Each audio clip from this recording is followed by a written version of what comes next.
Welcome to SpinBin Magazine's exclusive interview with MC Submerge Society.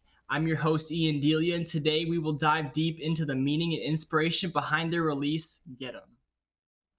Get ready to submerge yourself into the music. Watch the interview to discover more. It's basically based on the concept of the mob mentality. Like, get them when everyone is involved in a group, but they don't really know why they're attacking someone. They just see someone being attacked and they end up being part of the group. So, get them is to refer to that type of behavior.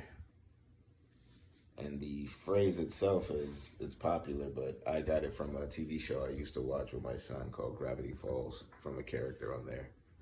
So the reference was always kind of funny to me, but that's why the video has kind of a comical undertone, but the song and the topic itself are pretty serious. The basic idea, there's nothing really too structured in it. The lines and some of the verses are deeper or more structured or more compound than the overall topic. The topic is fairly simple. It's just like, if you feel like that, then that's how you feel. If not, then you're probably on the other side. You're probably part of the mob. So it's either way, whatever you feel from it, from that basic idea of just like get them being attacked or persecuted for reasons that are misunderstood to you. They tried to Count of Monte Cristo this flow. That line is probably the most significant because I feel like a lot of people may feel like that. Like they missed their opportunity and somebody else was placed in that position that they should have been in due to their skill and their quality, but the other people had simple and old school. I just wanted like a really boom bap beat and just like a simple melody, nothing too extreme. I was pretty much just testing out new equipment that I had got. I was just producing some new music and I made the beat and I liked it and I started freestyling. So from there I just wrote to it and then I liked how it sounded. There's a couple of lines where it speeds up slightly and it's supposed to reference or imply the running from the mob or the chasing aspect. So some of the lines in there speed up. Some of them are from just different perspectives of people who were persecuted in society somewhere or another. That's why there's zombies. That's why there's Muhammad Ali. So things that society implicitly at the time were like, this is not something we want to agree with, so get them. It's basically just a threat to other MCs and the mindset, like I'm as deadly as they come, pretty much. Like that's pretty much it. Like as an MC, I was bred as a battle MC. I've toned it down a lot, but that's still instinctively where a lot of the passion lies in that brutal style. So, yeah, I was a battle MC for a while, for a long time. So having that mind state of being like, I'm as deadly as they come, so I'm not really one you want to mess with. I'm not really one you want to test.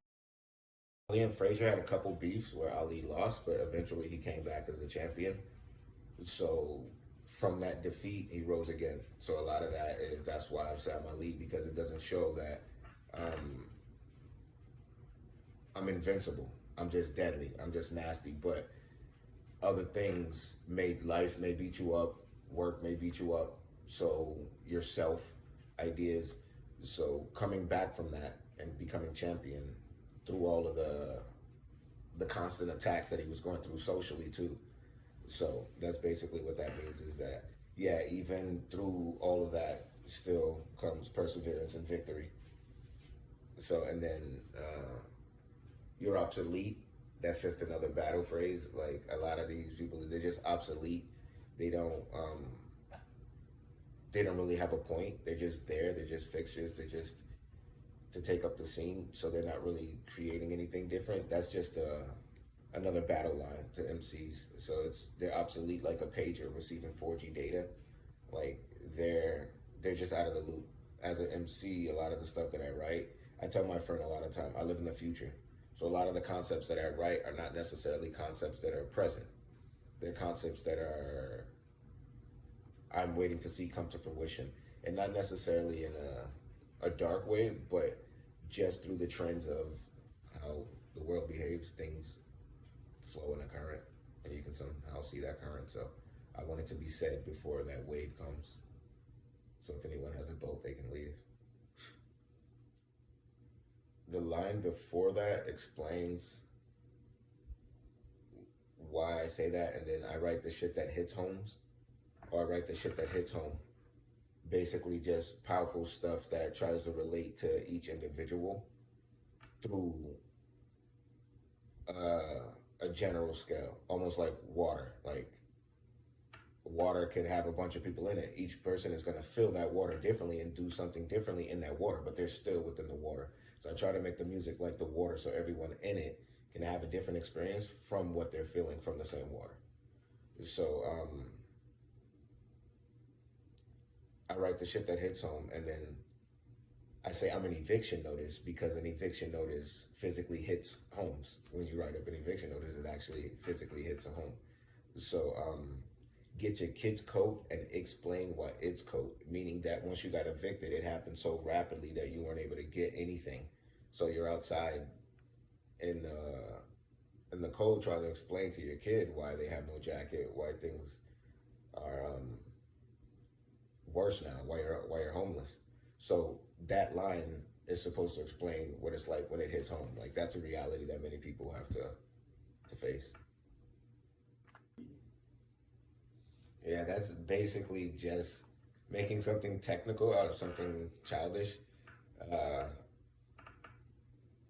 from what I know, a lot of people are familiar with the old calculator trick where you would press 800. I forget the last number or whatever, and then you turn it upside down and it would show booby, and that was like a really old, immature joke. So my statements are calculated, meaning that they're precise in order to trigger that memory.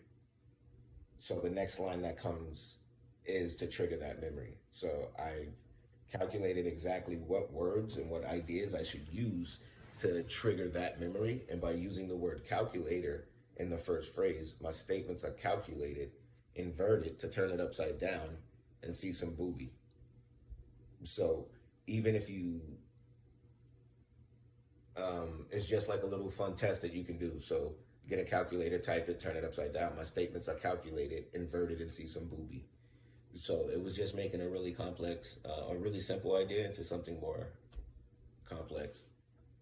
So it's calculated, it's designed to make people recall that memory specifically and how they felt it at that time. And that was it. Turn your group of friends who wrote me like trophies and showed me to whole teams. Yeah, basically, once you listen to my music, so group of friends is to imply like,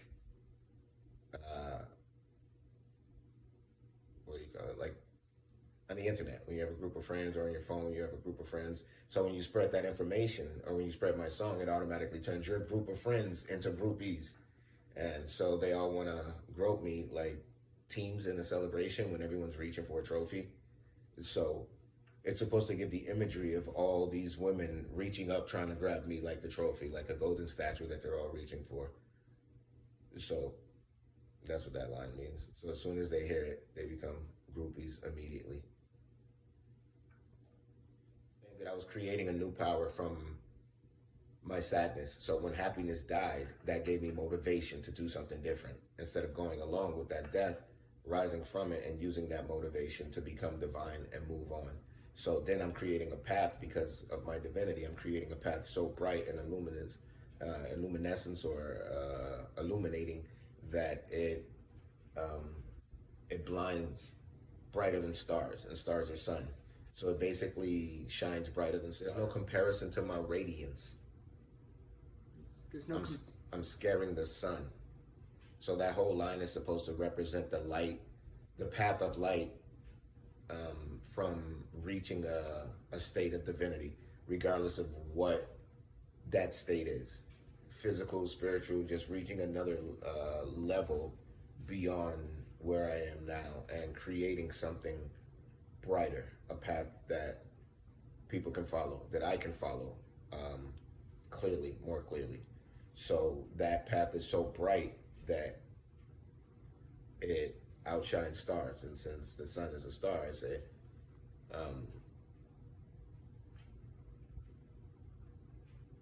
what is it?